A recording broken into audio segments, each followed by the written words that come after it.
अभी तो आपके सामने परिस्थिति एकदम ब्लैंक, क्या कहना चाहिए, अंधकारमय है, एक कदम भी आगे का नहीं दिख रहा है कि क्या करेंगे। आहा। लेकिन मन कितना मजबूत है, क्योंकि ये धर्म ही शरण है। परिस्थिति विषम से विषम भी क्यों ना हो, यदि मैं धर्म के आश्रय में हूं, धर्म की शरण में हूं, तो मेरा जीवन निर्वाह हो सकता है। क्योंकि मुझे हर परिस्थिति में वह परिस्थिति ऐसी क्यों उत्पन्न हुई है, इसका समाधान करना आता है।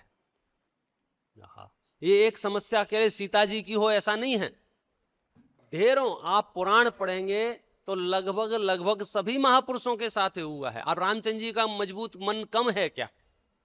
कल राज्याभिषेक हो रहा है और आज वनवास हो रहा है, मन कितना स्ट्रांग है। ठीक है, इट्स ओके, इट्स ओके।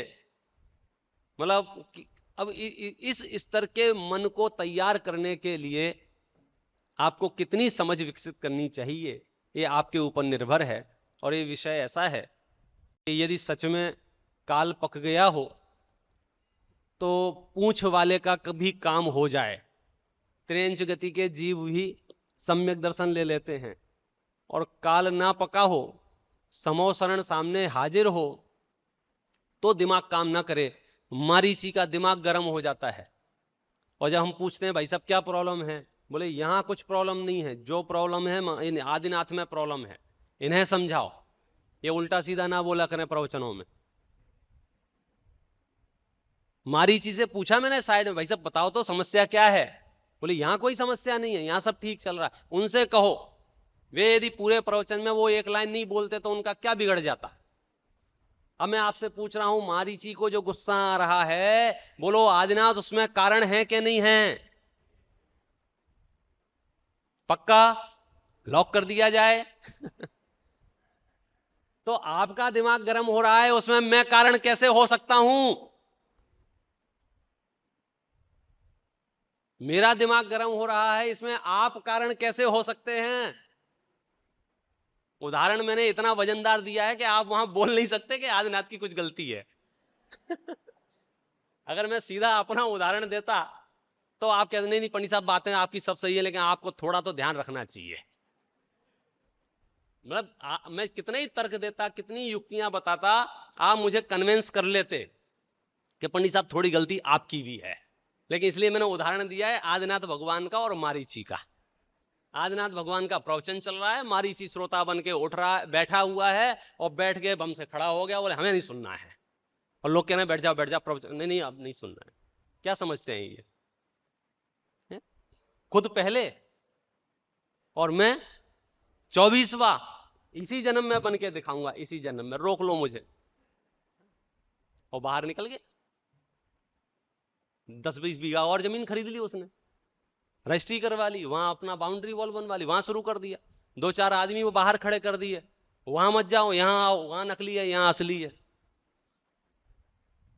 मेरा मुद्दा ये नहीं है, ये तो आपको पता है क्या असली है क्या नकली है। मेरा मुद्दा ये है, मारीची को जो विकल्प उत्पन्न हुए, मारीची को जो गुस्सा आया, मारीची को जो क्रोध आया, उसमें आदिनाथ भगवान का कोई अपराध है या नहीं? तो आपका जो दिमाग गर्म है, यदि आप बहू हैं तो उसमें सास का अपराध है कि नहीं? यदि आप सास हैं तो बहू का अपराध है या नहीं? यदि आप श्रोता हैं तो वक्ता का अपराध है या नहीं? यदि आप वक्ता हैं तो श्रोता का अपराध है या नहीं? यदि आप दुकानदार हैं तो ग्राहक का अपराध है या नहीं? यदि आप ग्राहक हैं तो दुकानदार का अपराध है या नहीं? हम तो 24 घंटा यही कहते हैं, वैसे तो सब ठीक चलता है मेरा, लेकिन उनकी वजह से मेरा दिमाग खराब हो जाता है। ये सिद्धांत गति ही बात असत्य है। प्रॉब्लम यहां नहीं है, प्रॉब्लम यहां है। अब इतनी सी रहस्य की बात है, प्रॉब्लम यहां है। और ट्रीटमेंट किसका चल रहा है? इनको ठीक करना है, इनको ठीक करना है, इनको ठीक करना है, इनके भाव बहुत बढ़ गए हैं, इनका ऐसा हो गया है, ये बहुत राम, सबको दुनिया को ठीक करना है। और प्रॉब्लम कहां है? मारीची को किसको ठीक करना है? आदिनाथ को। ठीक किसको करना चाहिए? अरे भाई साहब मुझे बताओ, अगर मेरे को सांस लेने में तकलीफ हो रही है तो ऑपरेशन थिएटर में अनुभव जाएगा क्या? कॉमन सेंस है ना ये। तो जहां ये विकार उत्पन्न हुआ है, जहां रागादि विकार उत्पन्न हुए हैं, जहां छल कपट मायाचारी पैदा हुई है, जहां शोक पैदा, जहां जो बीमारी पैदा हुई है, इलाज उसका वहां होगा कि कहीं और होगा। हमारा पूरा ध्यान किस वजह से बीमारी हुई है इस पे चला जाता है। जहां बीमारी हुई है वो क्षेत्र छूट जाता है। हम इस पे घंटों विचार करते हैं कि मुझे गुस्सा किसकी वजह से आया, कि वो जो उन्होंने ये कर दिया था या ये कह दिया था, उनकी ये गतिविधि ऐसी थी, उनकी एक्टिविटी, इसलिए मेरा दिमाग खराब हो गया था। हम ये उपाय ही नहीं कर रहे हैं कि ये जो दिमाग खराब हुआ है वो उसकी क्रिया से या उसकी गतिविधि से, उसके मन वचन काय के परिणमन से नहीं हुआ है। प्रॉब्लम यहां है। आप बाजार में गए और कोरोना लेके आ गए, अब बताइए आप रिसर्च किस बात की करेंगे? किसकी वजह से कोरोना हुआ है ये महत्वपूर्ण है, या अब तो कोरोना हो गया है इलाज करना महत्वपूर्ण है? ये क्या बोलता है, इलाज बाद में करेंगे, पहले तुम बताओ हुआ किसकी वजह से, पहले मुझे उसको निपटाना है। मुझे कोरोना कर दिया, अच्छा खासा मैं था। ये बात आपको ख्याल में आती है कि जिसकी वजह से प्रॉब्लम हुई है, निमित्त पंडित जिसको हम कहते हैं, उसका हमें कुछ नहीं करना है। जहां प्रॉब्लम है वहां करना है। शुरू शुरू में होता है ना, हर घर में नया नया कार्यक्रम शुरू होता है, जीवन शैली का बदलाव आता है, तो हम एक दूसरे को समझाने का प्रयास करते हैं। और जब हम समझाने की शुरुआत करते हैं, और झगड़ा अक्सर सामान्यतः प्रसिद्ध है, मुझे लेना देना नहीं है किसी के कुछ से, सास और बहू का रहता है। पति निवेदन करता है, मां के पास जाता है, मां क्या प्रॉब्लम है, मेरा तो सब ठीक है, उसे समझा ले। वहां गया, मुझे सब ठीक है, तुम अपनी मां को समझा लो। तो सारांश यह है कि दोनों ये दावा करते हैं कि मैं ठीक हूं। ट्रीटमेंट किसका चलना है? सामने वाले का। ऑपरेशन थिएटर में किसको भेजना है? सामने वाले को। बिजली के तार के करंट किसको लगाए जाएं? सामने, इलाज सामने वाले का होना है ना। अच्छा, मेरा समाधान यह है कि मुझे बताओ, सांस लेने में तकलीफ तुम्हें हो रही है कि उन्हें? कि वो तो हमें हो रही है, सुबह से खाना नहीं खाया है उस चक्कर में। तो प्रॉब्लम अगर तुम्हें हो रही है तो ट्रीटमेंट किसी और का कैसे चल सकता है? यदि यहां मिथ्या दर्शन है, यहां मिथ्या ज्ञान है, यहां मिथ्या चारित्र है, मुझे विश्व से कोई लेना देना नहीं है। मेरे अपने मिथ्या दर्शन ज्ञान चारित्र को सम्यक करके सिद्ध सलाह पधारना है। इतनी सी मोक्ष यात्रा है। इस धरती पर किसका क्या हो रहा है, किसका क्या नहीं हो रहा है, ये मेरा विषय नहीं है। और थोड़ा मैं विचार भी करूं तो वो कर्म सिद्धांत बीच में आ जाता है। सर्वम सदैव नियतम भवति स्वकीय कर्मोदयान मरण जीवित दुख सौख्यम कर्मो। एक एक जीव का कोई किसी दूसरे का करे, ये सोच भी लिया तो आप मिथ्या दृष्टि हो गए। आत्महनो भवंती ये लिखा है, वो आत्महत्या करता है जो ऐसा सोचता है कि मेरा बिगाड़ इनकी वजह से हुआ है, मेरा अपमान इनकी वजह से हुआ है, मेरा सम्मान इनकी वजह से हुआ है। अरे भाई साहब, 148 प्रकृतियां हैं, वो वर्क कंडीशन में हैं, कोई ना कोई प्रकट होती रहती हैं और उसका कार्यक्रम उनको दिखता रहता है। उसके सारभूत ये विषय प्रस्तुत होने जा रहा है 3 शब्दों का, पाप पुण्य। अब थोड़ा बहुत आप भी मेहनत कर लो। हाँ सारा हमसे ही करा लो। तो ये 3 शब्दों को अपने को समझने का प्रयास करना है। आप सब समझते हैं, मैं सब वो बिंदु बताऊंगा जो मुझे विशेष लगता है कि इस दृष्टि से समझना चाहिए। जैनाचार्यों ने बड़ी कृपा करके हमको एक बात बताई है। ये 2 पद हम पढ़ेंगे। इस धरती पर पुण्य पाप की मुख्यता से 2 तरह के प्राणी हैं। एक को लग रहा है मेरे बड़े भारी पुण्य का उदय चल रहा है, अब तो मेरा उत्थान काल है, अब मेरा जो है क्या कहते हैं सिक्का चल रहा है, अब तो मेरे सारे काम बनते जा रहे हैं। एक उस जाति के लोग हैं।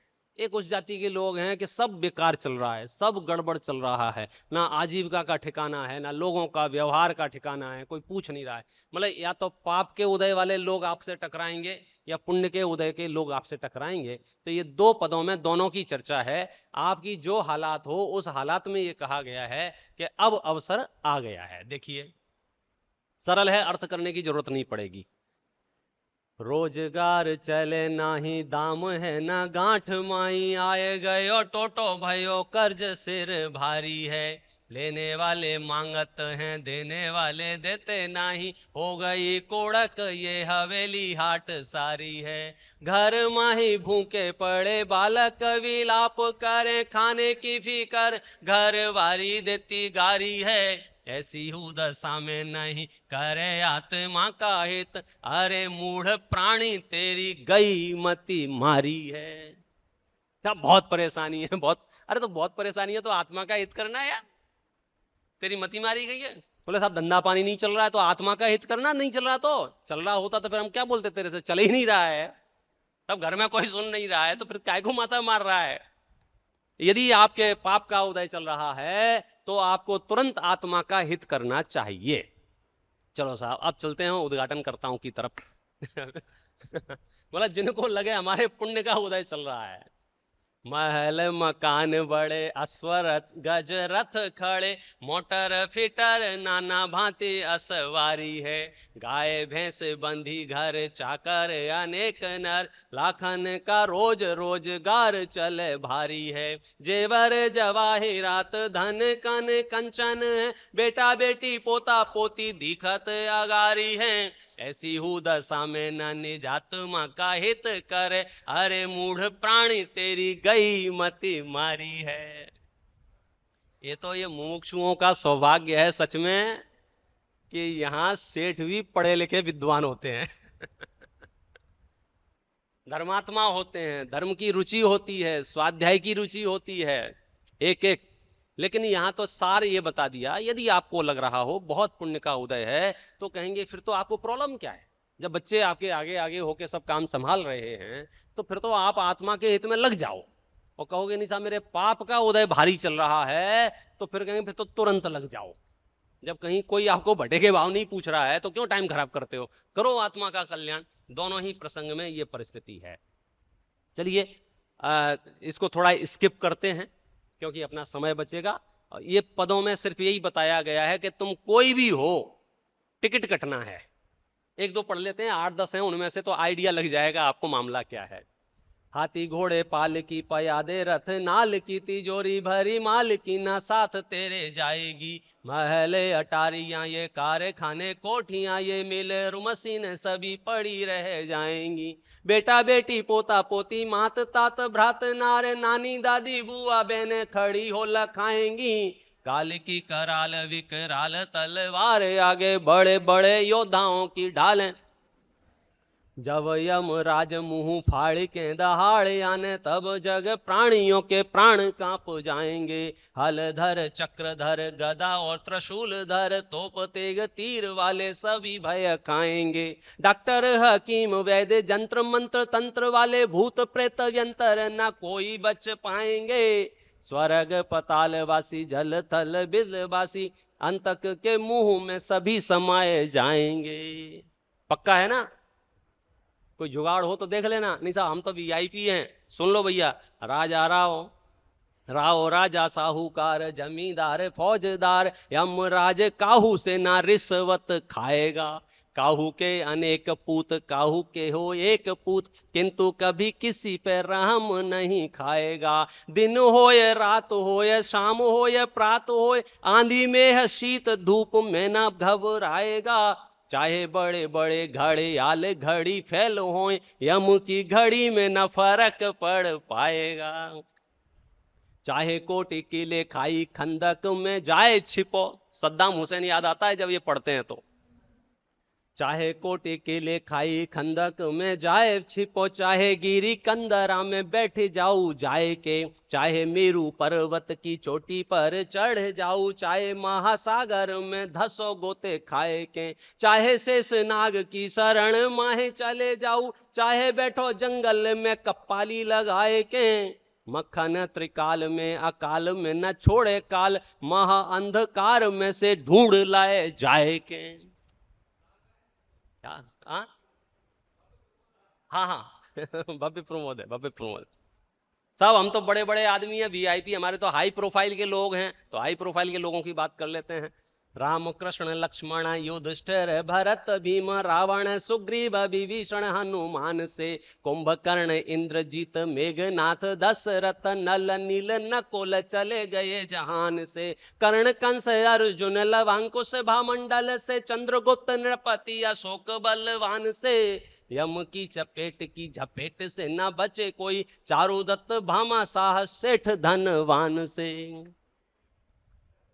साहब हमारे घर के वीआईपी तो अच्छे होंगे ना, तीर्थंकर नारायण बलभद्र, उनकी कहानी सुन लो। तीर्थंकर चक्रवर्ती नारायण वासुदेव कुलकर कामदेव नारद कहां गए। करो रिसर्च। ये टाइटैनिक को ढूंढने के लिए 5 विश्व के होशियार चंद लोग एक पनडुब्बी बना के ये देखने गए कि टाइटैनिक का मलबा कैसा है। खैर समझ गए आप। तीर्थंकर चक्रवर्ती नारायण वासुदेव कुलकर कामदेव नारद कहां गए, शंकर गणेश शेष ऋषि मुनि साधु संत सन्यासी महंत काल गाल में समा गए, सैकड़ों हजारों लाखों वर्षों पुरानी बातें इतिहासकार हमें यही बतला गए, आए थे जहान में जहान से वे चले गए, मक्खन तुम्हारे भी नजीक दिन आ गए। देखो जैनाचार्यों की विशेषता है अलर्ट करना और अज्ञानी मूर्खों की विशेषता है मूर्ख बनाना। हाँ वो तो हवा भरेंगे, अभी तो 200 साल जियोगे आप, बात ही मत करो, मरने की बात ही मत करो, ऐसे करेंगे। सच्चाई ये है कि चक्रवर्ती हो, तीर्थंकर हो, नारायण हो, बलभद्र हो, मतलब 63 साल का महापुरुष, ये पर्याय तो छोड़नी पड़ जा सकती है। नहीं साहब मैं तो इस साइड का हूं, कल कोई बात चल रही थी ये प्रॉब्लम तो बोले साउथ इंडिया में है, हम तो नॉर्थ इंडिया में हैं, ऐसी भी एक बात आई थी। तो उनके लिए है बंगाली पहाड़ी चीनी जापानी बुंदेलखंडी काबिली बिलोचिस्तानी कोई भी बचे नहीं, सिंधी मदरासी गुजराती मारवाड़ी रूसी पंजाबी बिहारी पाकिस्तान कहो है कहीं, बमी सिंगापुरी जर्मनी न सरहदी रहे, अरबस्तानी तुर्किस्तानी राजस्थानी भी नहीं, मुट्ठी बांधे आए थे पसारे हाथ चले गए, मक्खन जगत के तमाशे वहां के वहीं। नहीं साहब लास्ट है बाबा को ना छोड़ा ताऊ, चाचा को ना छोड़ा मात, तात भ्रात नारी यार खाके ना अघाया है, राजा रंक धनी निर्धनी रोगी सोगी भोगी, बाल वृद्ध तरुण को मुंह में दबाया है, भंगी भटियारा भाण रंडी मुंडी दंडी राण, शर्मा वर्मा गुप्ता शूद्र मार मार खाया है, दानी स्वाभिमानी ज्ञानी ध्यानी पापी पुंडी मारे, मक्खन इसी से समवर्ती नाम पाया है। लगभग लगभग इसी स्टाइल की युगल जी की भी एक कविता है, उसका नाम मृत्यु, मृत्यु कविता है, जबरदस्त है। खैर ये रफ आइडिया आपको दे दिया है कि आप जो है पानी के जहाज पे बैठे हो कब फुस हो जाए ध्यान रखना। चलो अपनी चर्चा जो चलनी है वो यहां से चलनी है। जब जब हम पाप पुण्य की चर्चा करते हैं तो हम उसको 2 बातों से, 2 विभागों में पाप पुण्य की चर्चा करते हैं। एक होता है पाप और पुण्य का उदय, और एक होता है पाप और पुण्य का परिणाम। बराबर है? पाप के भी 2 भेद बन जाते हैं, पुण्य के भी 2 भेद बन जाते हैं। हम कह सकते हैं उदय और परिणाम 2 चीजों की बात हम करेंगे। पहला शब्द कौन सा है? उदय। कौन सा है? कौन सा है? कौन सा है? उदय। दूसरा शब्द कौन सा है? परिणाम। दूसरा शब्द कौन सा है? बस ये दोनों शब्द दोनों के साथ लगा दो तो पुण्य का उदय और पाप का उदय, फिर पुण्य का परिणाम और पाप का परिणाम। अच्छा इन दोनों को आप जानते हो, पुण्य का उदय और पाप का उदय, पुण्य का परिणाम पाप का परिणाम। अच्छा पुण्य का उदय क्या है? बोलो भैया। होलसेल में बताया आपने, रिटेल में बताओ कोई एक जना। हाँ आप बोलो, आप नजदीक हैं, आपकी आवाज आ जाएगी। पुण्य का उदय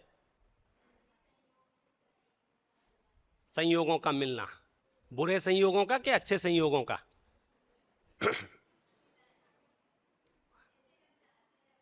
जैसा हम चाहते हैं वैसा अगर मिल जाए तो बोले पुण्य का उदय। और पाप का उदय? दे दो चल रहा है क्या? ये चालू है माइक? देखो हलो हलो करके देखो, पता चल जाएगा। बहुत महत्वपूर्ण बात चल रही है, कोई बात नहीं, नहीं चल रहा हो तो आगे बढ़ो। अनिष्ट 2 संयोगों दिन का का किराया मिलना, दिया था। हाँ अनिष्ट चल संयोगों रहा है। का मिलना, जो हमें नहीं चाहिए हाँ, वो मिलना। अनिष्ट उल्टी संयोगों का उल्टा मिलना जो हमें नहीं चाहिए वो पाप का उदय, जी, बराबर। और जो हमें चाहिए वो मिल जाए वो पुण्य का उदय। हम तो ऐसा ही समझते हैं। नहीं ठीक है, आप जो समझते हो वही बात चले, इसके अलावा किसी को कुछ कहना है? हाँ भाई साहब, पीयूष जी बताएंगे।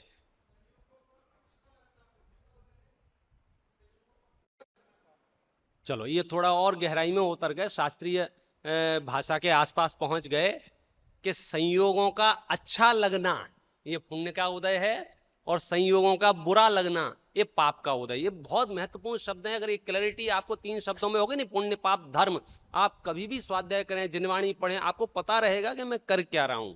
अपनी इच्छाओं के अनुसार और कसायों के अनुसार कार्य का अपेक्षाओं के होना अनुसार। पुण्य का उदय, और अपनी इच्छाओं और कसायों के अनुसार नहीं होना पाप का उदय। हाँ, ये भी एक आइडिया। भैया मेरे मन की हो गई तो मेरे पुण्य का उदय, वो अच्छे बुरे से मतलब नहीं है, मेरे मन की हुई तो पुण्य का उदय, और मेरे मन की नहीं हुई तो वो पाप का उदय। चलिए इनके अलावा कोई बोलना हो तो बोलना।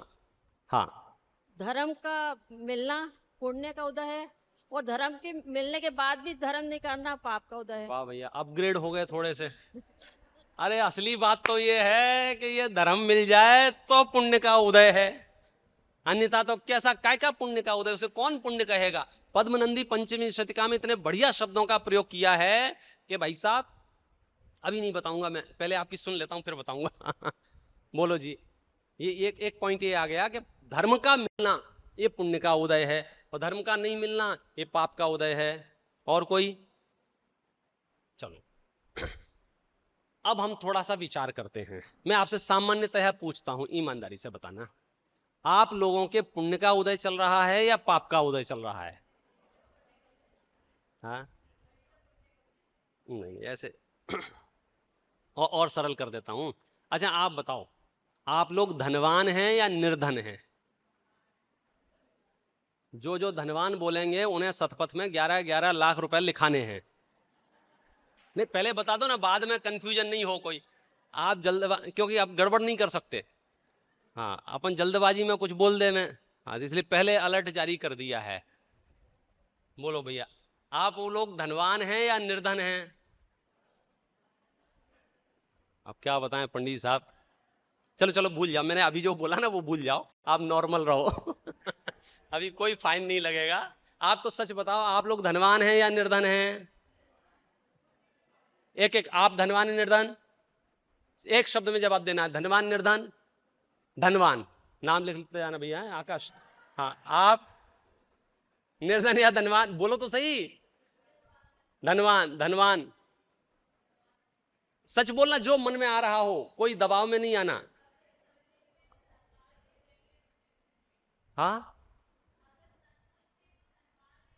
हाँ, ये तो थोड़े और अपर डायरेक्शन में चले गए। अगर संतोष है तो धनवान है, संतोष नहीं है तो निर्धन है। तो आप संतोष को खोजो और धनवान बन जाओ। अभी मैं आपसे सामान्य बात कर रहा हूं, एकदम नॉर्मल। जगत में जो धनवान निर्धन की परिभाषा है, जिसके पास वैभव है, पैसे हैं, नोट हैं, बैंक में बैलेंस है, उसको धनवान कहते हैं। जिनके पास रुपया पैसा नहीं है या स्थिति कमजोर है उसको निर्धन कहते हैं।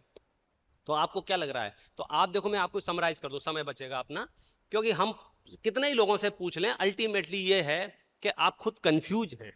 आप खुद कंफ्यूज हैं। जब मैं रिक्शे में बैठ के आ रहा था ना, और जेब से निकाल के उसे 20 रुपया दे रहा था, तो मुझे लग रहा था मैं धनवान हूं। और जब चौधरी जी के बाजू में बैठा और उन्हें बोले मैं तो हेलीकॉप्टर से आया हूं, तो मुझे लगने लग गया मैं निर्धन हूं। लगभग लगभग हर एक की ये बड़ी भारी समस्या है। वो समझ ही नहीं पा रहा है कि वो निर्धन है कि धनवान है। जब डीकें हाँकनी होती हैं, बच्चों के ब्याह शादियों के प्रसंग हो, तो ऐसी डीकें हाँकता है, यहाँ ये है, वहां ये है, 2 बीघा जमीन वहां है, 5 यहाँ है, 3।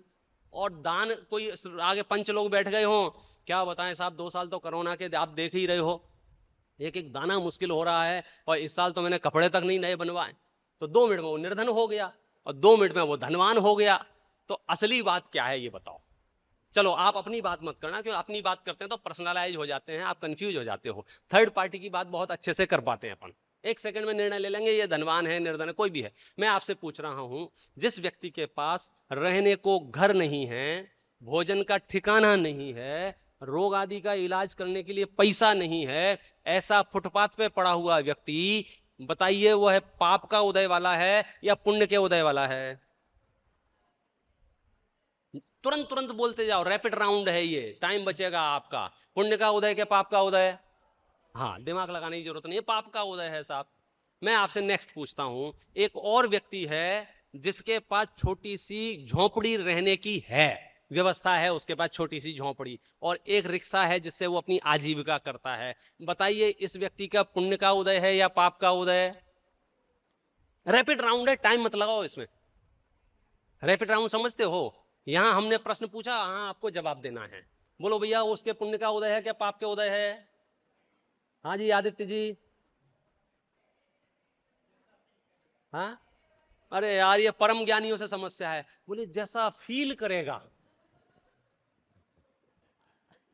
अरे फील तो भाई साहब मैंने ऐसे की, मेरे पास मर्सिडीज है, मेरे पास हेलीकॉप्टर है, ईल फील की नहीं। आप ये बताओ वो उसको पुण्य का उदय वाला कहें क्या पाप के उदय वाला कहें? पहले वाले की अपेक्षा, पहले वाले की अपेक्षा उसका पुण्य का उदय। अच्छा अच्छा, चलो चलो, अब मैं और आगे बढ़ता हूँ। इस एक और व्यक्ति है जिसके पास पक्का मकान, ये तो झोंपड़ी थी ना, पानी टपकता, उसने एक छोटा सा पक्का मकान बना लिया है और छोटी सी दुकान लगा ली है पंचर जोड़ने की, व्यवस्थित उसकी जगह है। अब बताइए इसका पुण्य का उदय है क्या पाप का उदय है? हाँ, अच्छा, जिसके पास 1 BHK फ्लैट है, अच्छी दुकान है, उसके पुण्य का उदय है क्या पाप के उदय है? हाँ बोलो बच्चे, हाँ ये बच्चे बोलने लग जाए मजा आ जाएगा। जैसा वो मानता है। जैसा वो मानता है? क्या कह रहा है? जैसा वो मानता है? अरे बेचारे को वो कहां मानेगा। हम कर्म प्रकृतियों की तरफ से, व्यवस्था की दृष्टि, पूरे विश्व को देखना चाहते हैं, किसके पुण्य का उदय है किसके पाप का उदय है, उसका जब डिटेल निकालेंगे उसकी बात चल रही है। वो परम सत्य कह रहा है बच्चा कि भाई साहब साता वेदनिया, साता का महसूस करना उसको पुण्य का उदय कहा, असाता महसूस होना, चक्रवर्ती भी रोने बैठ जाए उसके पाप का उदय है। अब उदय ऐसे देखोगे तो 6 खंड है उसके पास, लेकिन अभी तो दिमाग खराब हो रहा है ना, किसी का नाम मिटा के लिखना पड़ रहा है, तो मन ऐसा, यार क्या पाप कर रहे हैं अपन, क्या पाप कर, मतलब दिमाग खराब तो हो ही रहा है ना। खाली जगह मिलती बढ़िया लिख के आते, दूसरे का मिटाया और खुद का लिखा तो वो अलग विषय है। तो आप ऊपर तक चले जाएं, हम मुख्यमंत्री का भी आपसे पूछेंगे ना, बोलो मुख्यमंत्री के पुण्य का उदय है क्या पाप के उदय है? फिर आप पूछो कौन से स्टेट का अगर वो दिल्ली का है कि राजस्थान का है, कि आप समझ, हो ये रहा है। इस पूरे प्रक्रिया में मैं सार कर दूं, इतना सा हो रहा है। हम यदि उससे अधिक संपन्न व्यक्ति को देखते हैं तो महसूस होता, हाँ बोलिए, आप बोलिए। मेरा मानना है या मेरी ऐसा मन का विचार है कि जिस परिस्थिति में जो है और उस परिस्थिति को मन को अपने को ढाल ले, वो मन मिल जाए, वो पुण्य का उदय है। वाह जी वाह, बस परम ज्ञान की बात है ये तो। जो प्राप्त है वो पर्याप्त है। हम यहाँ दर्शन शास्त्र पढ़ रहे हैं और उसमें हमको समझना है पुण्य पाप धर्म 3 चीजें। अभी सिर्फ पुण्य पाप की बात चल रही है, वो पुण्य पाप में भी उदय की बात चल रही है। तो हमने सार ये निकाला, मुख्यमंत्री की भी बात करेंगे तो अगर मुख्यमंत्री के नीचे ओहदे वाले जो लोग हैं वो अपने आप को पाप के उदय वाला कह सकते हैं अपेक्षाकृत, और उसको पुण्य का उदय कह सकते हैं। और मुख्यमंत्री अपना पाप का उदय समझ सकता है और समझेगा जब मैं प्रधानमंत्री बन जाऊंगा तब पुण्य का उदय आएगा। और जब वो प्रधानमंत्री बन जाएगा तो हो सकता है भारत का प्रधानमंत्री बना हूं इसमें क्या दम है, अमेरिका का प्रधानमंत्री बनूं, तो ऐसे उत्तरोत्तर गाड़ी चलती रहेगी। और वो गाड़ी कहां जाके बंद होगी पता नहीं, क्योंकि पहले हमने जब पहला घर बनाया था तो बहुत खुश हुए थे, 4-5 साल बाद लगने लग गया नहीं मजा नहीं आ रहा है, तो हमने हाई राइज बिल्डिंग में शिफ्ट हो गए। फिर लगने लगे अब मजा नहीं आ रहा है तो सी फेस पहुंच गए, अब लग रहा है कि समुद्र में ही कूद जाए। तो ये जो उत्तरोत्तर उसका अंत नहीं आ रहा है। तो सच बात यह है, हम सिर्फ बाह्य संयोगों की दृष्टि से कुछ निर्णय नहीं कर सकते हैं कि किसके पास कितना है किसके पास कितना नहीं है, मामला कुछ और है। ये तो मैंने बाहर से बात की। अब पुण्य का उदय और पाप का उदय लगभग परिस्थिति जन्य कहा जाता है। कभी हमें लगता है हमारे पाप का उदय है, कभी लगता है हमारे पुण्य का उदय है। दूसरा शब्द है परिणाम। परिणाम कहां पाया जाता है? अंदर में। उदय कहाँ पाया जाता है? बाहर में। आप समझना, ये अघातिया कर्मों का डिपार्टमेंट है ना। घातिया तो अंदर में घात करते हैं, ये अघातिया हैं तो ये बाहर बाहर रहते हैं।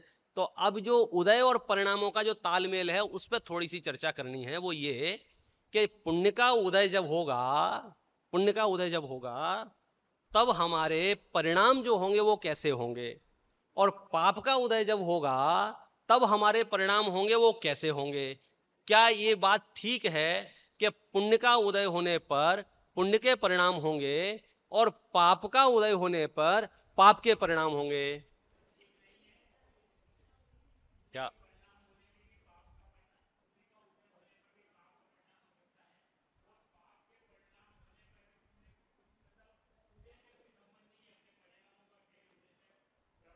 आप माइक से बोलो।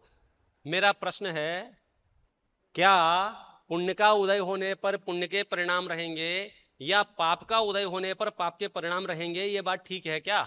नहीं है। तो क्या है? पुण्य के उदय होने पर भी पुण्य के उदय होने पर अधिकतर पाप के परिणाम होते हैं। ओहो। पुण्योदय पुण्य बनने, पुण्य के होने में पुण्य का परिणाम बहुत कम लोगों को मिलता है कि पुण्य का उदय आए और वो पुण्य के कार्यों में लगा रहे, देव साधु गुरु की आराधना में लगे, किंतु वो पंच इंद्रिय के भोगों में ही लगा रहता है। ने उदय तो पुण्य का है किंतु पाप के परिणाम चलते रहते हैं। ये उल्टी बातें होती है। अच्छा, और पाप का उदय होगा? सुन लो, पाप का उदय सुन लो।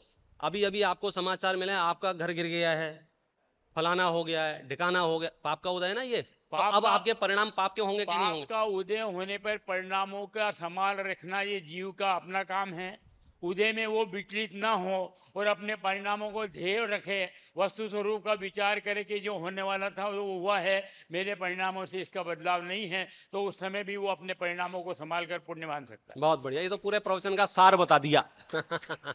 हम आपको स्टेप बाय स्टेप ले जा रहे हैं। चलिए, यहां सिर्फ इतनी तथ्यात्मक बात है, इतने फैक्ट बताए जा रहे हैं।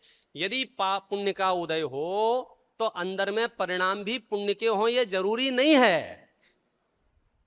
बाहर में पाप का उदय हो, अंदर में भी परिणाम पाप के हो, यह जरूरी नहीं है। हालांकि हमारी जनरल प्रैक्टिस ऐसी ही हो गई है, भ्रांति जन्य। जब जब हमारे पाप का उदय होता है तो हम मुंह लटका के बैठ जाते हैं, और जब हम मुंह लटका के बैठते हैं सामने वाला पूछता है, भैया मुंह क्यों लटका है? अब क्या करें, मेरे पाप का उदय चल रहा है ना।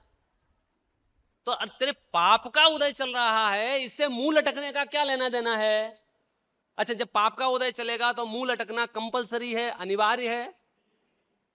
ये तो वैसी बात हो गई, बच्चों को समझाते हैं। किसी ने अगर आपको गालियां दी हैं तो बदले में गाली आप देते हैं, ये अलग विषय है। गाली देना कंपलसरी है, अनिवार्य है।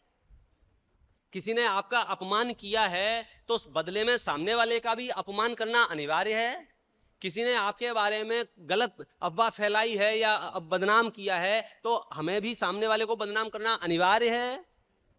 आजादी है ना इतनी।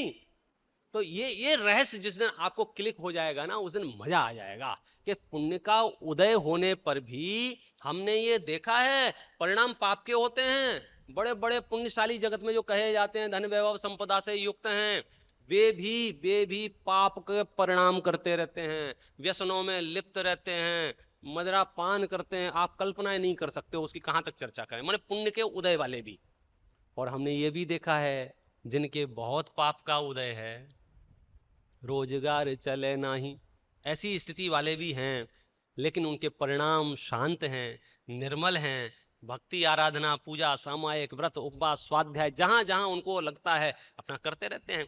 तो बात इतनी सी है, उदय का और परिणामों का कोई लेना देना नहीं है। चलो, एक बात बहुत फेमस हो गई है पूरे जगत में, आप साहब वैसा जमाना नहीं रहा जो हमारे समय था। कैसा जमाना नहीं था? मैंने पूछा, भाई साहब बताओ। अरे साहब आजकल कुछ सब गड़बड़ हो गया है। क्या गड़बड़ हो गया है? अब वैसा वात्सल्य नहीं रहा है, अब वैसा स्नेह नहीं रहा है, अब वैसा साधर्मीपना नहीं रहा है। ऐसी ऐसी सब बातें हम सुनते हैं। तो मैं आपसे पूछता हूं कि भाई साहब ये बात आप क्यों कह रहे हो? मुझे बताओ, बैठो 5 मिनट का इंटरव्यू दो, आप क्यों कह रहे हो? तुम्हारे साथ किसी ने दुर्व्यवहार किया है, तुम्हें किसी ने नहीं पूछा है, तुम्हें किसी ने भाव नहीं दिया है, इसलिए आप ये बात कह रहे हो? या आप किसी को नहीं पूछ रहे हो, आप किसी को वात्सल्य नहीं कर रहे हो, आप किसी की सेवा नहीं कर रहे हो, इसलिए कह रहे हो? आप बताओ। दो ही चीजें हो सकती हैं। जब मैं बोलूं ना रोना, किसी चीज का रोना रोऊं, तो कब रोऊंगा? या तो वो मेरी परिणति हो या मेरे साथ हुआ हो। तो आप जो कह रहे हो कि जगत में वात्सल्य नहीं है, मैं आपसे पूछ रहा हूं ये बात आपने क्यों कही?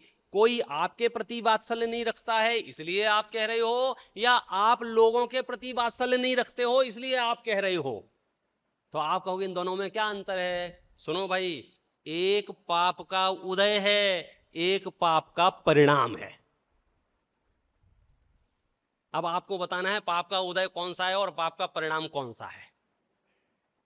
लोग आपसे वात्सल्य नहीं कर रहे हैं, लोग आपको भाव नहीं दे रहे हैं, लोग आपको पूछ नहीं रहे हैं, लोग आपकी कीमत नहीं समझ रहे हैं, लोग आपकी अवहेलना कर रहे हैं, जानबूझ के अवज्ञा कर रहे हैं। ये क्या है बोलो? पाप का उदय या पाप का परिणाम? पाप का उदय। अच्छा, आप लोगों की सेवा नहीं कर रहे हो, आप लोगों से वात्सल्य नहीं रखते हो, आप लोगों से प्रेम से नहीं बोलते हो, ये पाप का उदय है या पाप का परिणाम? लिख के ले लो, इससे तुम्हारा कुछ नहीं बिगड़ेगा और इससे तुम्हारा सब बिगड़ जाएगा। अब कोई विषय नहीं चलेगा। क्या कमाल कर दिया है विराग जी। इससे माने उदय, इससे माने जब ये वाला हाथ उठे ना, ये उदय, कि पाप के उदय में मेरा कुछ बिगाड़ नहीं होगा और पाप के परिणाम में मेरा कुछ ठीक नहीं रहेगा। अब मैं आगे की बात कहता हूं। अच्छा, पाप के उदय में मेरी कुछ चलेगी? मेरे बारे में विराग जी क्या बोले हैं, पादम जी पहाड़िया जी क्या बोले हैं, अनुभव जी क्या बोले हैं, सुशील जी क्या बोले हैं, आप समझे, कौन चौधरी जी क्या बोले, ये इसमें मेरी चलेगी? लेकिन मैं उनके बारे में क्या बोलूं? इसमें मेरी चलेगी कि नहीं चलेगी? क्या सोचूं, क्या विचारधारा हो, क्या वात्सल्य हो? बात यह है, उदय में मेरी रंच मात्र नहीं चलती है और वहां मैं पूरी एनर्जी लगा रहा हूं कैसे चले। विराग जी मेरे बारे में क्या सोचे हैं, एक मेरे बारे में क्या सोचे हैं, आप ऐसा बोलो, वहां मेरा दिमाग चल रहा है। अरे भाई साहब, वहां तुम्हारी इतनी नहीं चलेगी। तुम्हारी क्या, तुम तो कितना सा पुण्य लेके आए होगे भगवान जाने, कौन खेत के वो डॉट डॉट डॉट डॉट स्थिति है। इस धरती पे जो बड़े बड़े महापुरुष हुए हैं ना, जिन्होंने जगत का उद्धार कर दिया है, आप सोच लो। अब मैं सबसे बड़ा प्रमाण देता हूं आपके सामने, गुरुदेव श्री का जीवन देख लो आप, गुरुदेव श्री का जीवन देख लो। अब उनके जीवन में पाप पुण्य का तो सुमेल ही है ना, ये पंचम काल है। तो उदय में क्या चल रहा है? अखबारों में छप रहा है, जैन अखबारों में छप रहा है, ये ठीक आदमी नहीं है, ये ठीक नहीं है, ये ठीक नहीं है, ये ठीक नहीं है। गजब हो गया। परिणामों में क्या चल रहा है? भूलेला भगवान छे, भूलेला भगवान छे, भूलेला भगवान छे, भूलेला भगवान छे। ऐसे आदमी की मुक्ति कौन रोक सकता है? और तुम्हारा मुंह सिर्फ इसलिए लटक गया है क्योंकि चार लोग तुम्हारे बारे में गलत बात कर रहे हैं। और गजब की बात यह है कि वो जो गलत बात हो रही है वो हमने कभी कमाया होगा, हमने कभी की होगी, उसके बदले में ये पाप का उदय आया है। लेकिन पाप के उदय से कोई पापी नहीं होता है। Point noted. पाप के उदय से पापी नहीं होता है। हालांकि बड़ी बड़ी मंचों से भ्रांति फैलाई जाती है, क्योंकि जब हमें कुछ सूझता नहीं है ना, तो हमारे मुंह से दुर्वचन निकलते हैं। आप मेरी आज्ञा नहीं मानो, मेरी बात नहीं मानो, तो पता है अंतिम वाक्य क्या निकलेगा मुंह से मेरे? तुम जो है, तुम्हारे अंत समय बहुत बुरा होगा। और ज्यादा दबदबेदार क्रोधादि होगा तो बोलेंगे तुम्हारे कीड़े पड़ेंगे। हाँ, जो जो मेरा विरोध कर रहे हैं सबके कीड़े पड़े। अरे भाई साहब, मुझे दूसरी बात कहनी है।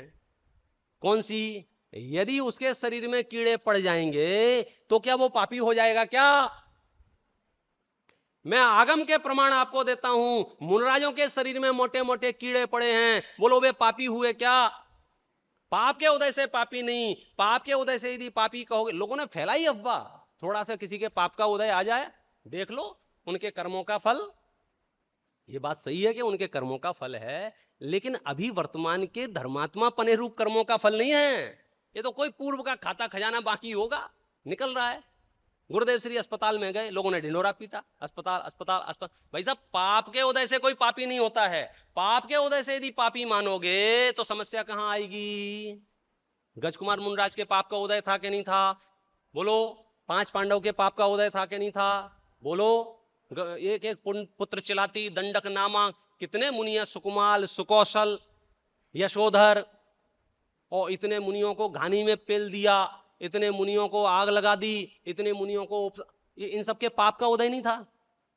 गांठ बांध लो, पाप के उदय से अपना मन मलिन ना करो। इस देश में समझो 25-30 अखबार निकलते ना पहाड़िया जी, हर एक अखबार में मेरा काला मुंह करके छपा दो, तो भी यहां परिणाम मलिन नहीं होना चाहिए। क्योंकि वो जो तमाशा है, ये सब हैं पुद्गल के खेल, इन सोना ही हमारा, अरे वो उदय है, और उसकी वजह से मैं यहां उथल पुथल करूं, ये मेरा परिणाम है। मेरा बिगाड़ सुधार उदय से नहीं है, परिणामों से है। जैसे पाप के उदय से कोई पापी नहीं होता है, तो लिख लो, पुण्य के उदय से कोई पुण्यात्मा भी नहीं होता है। ये 4 चवन्नियां ज्यादा घर में हो गई हो तो ये धोखे में मत रहना, अब तो सब ठीक है। परिणाम की बात है, परिणाम की बात है। तो आप ये कह सकते हैं कि पुण्य के उदय में भी परिणाम पाप का हो सकता है, पाप के उदय में भी परिणाम पुण्य का हो सकता है। इससे सार क्या निकल रहा है? सुनो, चाहे पुण्य का उदय हो चाहे पाप का उदय हो, उसका परिणामों से कोई लेना देना नहीं है। हमारा दिमाग क्या कर रहा है, थोड़ा सेटल हो जाए फिर स्वाध्याय शुरू करेंगे, थोड़ा बिजनेस सेट हो जाए फिर स्वाध्याय शुरू, थोड़े बच्चे बड़े हो जाए फिर स्वाध्याय शुरू करेंगे, फिर ऐसा हो जाए। सुनो, हम ये कह रहे हैं कि इससे कोई लेना देना नहीं है। तुम जहां हो, जिन हालातों में हो, जिन परिस्थितियों में हो, वहां तुम्हारा आज से स्वाध्याय शुरू होना चाहिए। तो समझना, मोक्ष मार्ग के द्वार आपके लिए खुले हुए हैं। भैया, जब तक 2-4 घंटे हम जिनवाणी से हाथ नहीं लगाएंगे, गाथाएं नहीं पढ़ेंगे, शास्त्र नहीं बांचेंगे, हमारी भेजे में कुछ बैठेगा नहीं। केवली परमात्मा की वाणी है, उनके शब्द बोलते ही आनंद की स्रोत बहता है। तो एक बात एक क्लियर हो गई। तो उससे सामने क्या आ गया कि उदय का परिणामों का कोई लेना देना नहीं है। ठीक है। अब अगर कल जब आपके नगर जहां भी है स्वाध्याय सभा जो जिस समय चलती है, हेलो, आज आप जिनवाणी सुनने नहीं आए, स्वाध्याय में नहीं आए, हाँ यार वो मेरे थोड़े पाप का उदय आ गया था। खबरदार, पाप के उदय का इस परिणाम से क्या लेना देना है, बोलो। पिछली बार आए थे ना, आपके यहाँ कौन आए थे, वो क्या नाम है उनका, पाटनी जी, अशोक जी पाटनी जी। तो उन्होंने एक किस्सा सुनाया था कि जब वो आचार्य श्री के पास थे, उस समय उन्हें पता चला था कि उनके यहाँ रेड पड़ी है। हाँ, सुनाया था ना। हाँ, आप तो थे, विराग जी था। क्या करें क्या करें क्या करें, बहुत बात चलती रही थी उस समय, पुरुषार्थ पुरुषार्थ पुरुषार्थ। तो आचार्य श्री ने जवाब दिया, कुछ मत करो। क्यों, तुम कर क्या सकते हो? अच्छा, वो जो निराकुलता है कुछ नहीं करने की, आप देखो आनंद उसका। आपकी नहीं, कहां नहीं चलती है, आपकी उदय में नहीं चलती है। तो इससे क्या सिद्ध हो रहा है, अब मेरा पुण्य का उदय रहे, मेरे पाप का उदय रहे, मुझे कोई फर्क नहीं पड़ रहा है। मुझे तो उदयों से भिन्न उदय से भिन्न परिणामों की नेक्स्ट स्टेप जो आएगा वो ये आएगा कि सुनो भैया, ये गणित तो आपने समझ लिया, पुण्य का उदय रहेगा तो भी मैं पुण्य के परिणाम करूंगा, पाप का उदय रहेगा तो भी मैं पुण्य के परिणाम करूंगा, मैं तो अपने परिणाम पुण्य के रखूंगा, मैं तो अपने परिणाम पुण्य के रखूंगा। अब कोई मुझे कितनी गालियां दे, मैं तो पुण्य के परिणाम रखूंगा। सुनो भैया, ये पुण्य के परिणाम का अचार डालोगे क्या? क्या बात कर रहे हो, क्या बात कर रहे हो? जिन पुण्य पाप नहीं कीना, आत्म अनुभव चित दीना। भाई साहब, उसका नाम धर्म है, उसका नाम धर्म। पाप तो जहां है ही नहीं, पुण्य का भी प्रवेश जहां नहीं है, उसका नाम धर्म है। हाँ, ग्रंथों में नए बहुत हैं, उपचार कथन बहुत हैं, अनियोग शैली बहुत हैं, कितने ही स्थानों पर पुण्य को धर्म कहा गया है, कई जगह कहा गया है, कई जगह शुभ भावों को भी धर्म ध्यान की कोटि में डाला गया है। लेकिन परमात्मा से यदि हम धर्म को परिभाषित करें, जैसे अनुभव जी 3 दिन से पसीना बहा रहे हैं, वत्तु सहावो धम्मो और चारितम खलु धम्मो दंसण मूलो धम्मो, वो कौन सा धम्म है, बोलो? पुण्य के परिणाम वाला कि पाप के परिणाम वाला? वो तो अपरिणामी वाला है, वो तो त्रिकाली वाला है। मुझे जो शरण लेनी है, मुझे तो उसकी शरण लेनी है। अभी रत्नगंज श्राव का चार्ज चल रहा था ना, उसके पहले श्लोक में, पहला मतलब मंगलाचरण के बाद वाला पहला, ऐसा 2 नंबर लिखा होगा, उसकी जो परिभाषा दी, गजब की, देशयामी समीचीनम धर्मम कर्म निबरणम, सदाशिवदास जी ने पहले ही श्लोक की पहली ही टीका, मैंने 2 नंबर के श्लोक की टीका जब लिख रहे हैं, वो पता है क्या लिख रहे हैं? धर्म धर्म तो पूरी दुनिया कहती है, लेकिन धर्म का मतलब नहीं समझते हैं। और स्टार्ट कहां से किया उन्होंने पता है? ये धर्म बाजार में मोल नहीं मिलता है जो आप पैसे देके ले आओ। ऐसा नहीं है कि जाओ एक चले जाओ 2 किलो टमाटर ले आना। ऐसे यहाँ वो शिविर लग रही है ना, ये सुशील जी लगा रहे हैं युवा शिविर, एक काम करना तुम चले जाओ मेरे लिए भी ले आना। बाजार में नहीं मिलता है, शॉपिंग मॉल में नहीं मिलता है ये धर्म। आगे लिख रहे हैं ये धर्म किसी की सेवा से नहीं मिलता है, उपकार से नहीं मिलता है कि साथ दे दो प्लीज, दे दो प्लीज, दे दो प्लीज, तो पंडित जी कुर्ता की जेब में हाथ डालें, चलो ले जाओ बहुत हो गया। वो लिख रहे हैं ये धर्म व्रत उपवास आदि से शरीर को सुखा देने से नहीं मिलता है। ये धर्म मंदिर में मंडल पूजन विधान उपकरण दान आदि से नहीं मिलता है। ये धर्म तीर्थों पर रखा नहीं है जो आप जाएंगे उठा के ले आएंगे, ये लिखा है। और सबसे अंतिम पंक्ति जो है ये लिखा है, धर्म तो आत्मा का स्वभाव है। क्या बोला? क्या बोला? क्या बोला? क्या बोला? क्या बोला? क्या बोला? क्या बोला? धर्म तो आत्मा का स्वभाव है। इट मीन्स ये धर्म तो मेरा स्वभाव है। अच्छा मुझे बताओ, जो धर्म आत्मा का स्वभाव है, ऐसा धर्म किस किस को हो सकता है? बच्चों को या बूढ़ों को? पुरुषों को या स्त्रियों को? क्या बात कर, रोगी को के निरोगी को? धनवान को के निर्धन को? धर्म तो मेरी आत्मा का। आप अपने दिमाग में फिट कर लो, जब आपकी बाह्य सामर्थ्य इतनी कम हो जाए कि आप करवट भी ना ले पाएंगे, उस काल खंड में भी बोलो धर्म करने के लिए आप आजाद हैं कि नहीं? क्यों? धर्म तो